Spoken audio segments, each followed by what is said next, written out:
Next which chemicals are added to cellulose pulp to produce the syrup called viscose. So viscose కావడం కోసము అంటే ఎక్కువ viscosity రావడం కోసము స్నిగ్ధత అంటారు. విస్కస్ రావడం కోసము ఏం కెమికల్ కలుపుతారు? Sodium hydroxide and carbon disulphide. A chemicals కలుపుతారు? రెండు రకాల కెమికల్స్ని యాడ్ చేయడం జరుగుతుంది.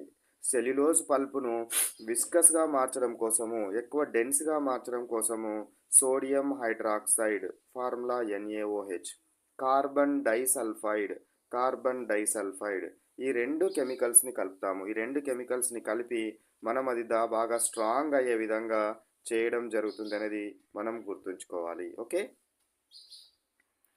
Next 138 question. What is viscous? మరి విస్కస్ అంటే ఏమిటి? Viscous is a thick viscous syrup formed when cellulose dissolves in sodium hydroxide and carbon disulphide. Viscous అంటే ఏంది? ఒక థిక్ మెటీరియల్ని తయారు చేయడము. థిక్ మెటీరియల్ని తయారు చేయడాన్ని ఏమంటారు? విస్కస్ అని అనడం జరుగుతుంది. విస్కస్ అంటారు. థిక్ మెటీరియల్ని తయారు చేయడాన్ని ఏమంటారు? విస్కస్ అని అనడం జరుగుతుంది. విస్కస్ అంటాము.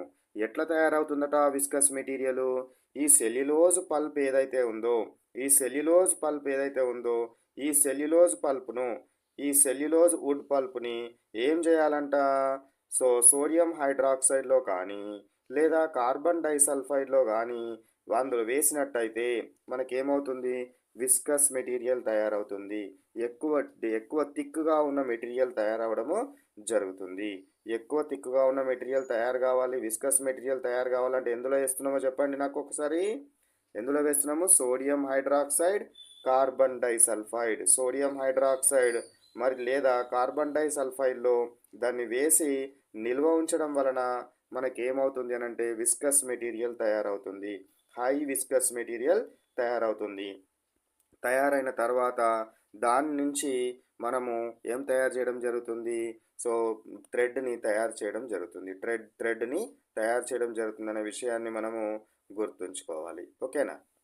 రైట్. నెక్స్ట్ క్వశ్చన్ 139 క్వశ్చన్ చూడండి. 139 question. What is this 139 question? Into which chemical solution is viscous extruded to form rayon threads? So rayon థ్రెడ్స్లో మనకి ఏం చేస్తారు? ఏ కెమికల్స్ని యూజ్ చేస్తారు అంటున్నాడు. Viscose is forced through a spinneret ఉండాలి. Spinneret into a solution of dilute sulphuric acid. So ఈ విస్కస్ మెటీరియల్ వచ్చింది కదా, రేయాన్ విస్కస్ మెటీరియల్.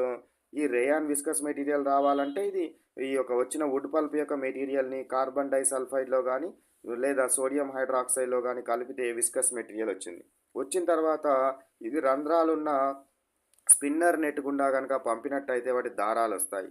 ఈ స్పిన్నర్ నెట్ యొక్క దారాలను ఇళ్ళకు పంపించాలి. డైల్యూట్ సల్ఫ్యూరిక్ యాసిడ్ యొక్క ఫార్ములా ఏంటి? H2SO4. ఈ డైల్యూట్ సల్ఫ్యూరిక్ యాసిడ్ ఉన్న దానిలోనికి పంపించినట్టయితే మనకు తయారవడము జరుగుతుంది. ఇది మనకు about what concept related to threads.